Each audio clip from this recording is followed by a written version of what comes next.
সাইম, আজকে তোমাকে আমি কিছু ইংরেজি শব্দের অর্থ জিজ্ঞেস করব। তুমি কি প্রস্তুত? হ্যাঁ, রেডি? হ্যাঁ। টিচার, শিক্ষক, স্টুডেন্ট, শিক্ষার্থী, ছাত্রছাত্রী, হ্যাঁ। তারপরে লায়ন, সিংহ,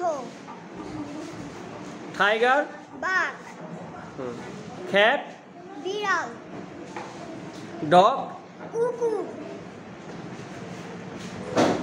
হেল্প, হেল্প কারণ নয়, সাহায্য করা। ফাদার, বাবা, মাদার, মা,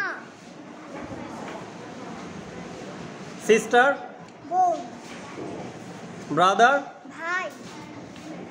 সাইমকে ধন্যবাদ। সাইমের জন্য জোরে একটা হাততালি।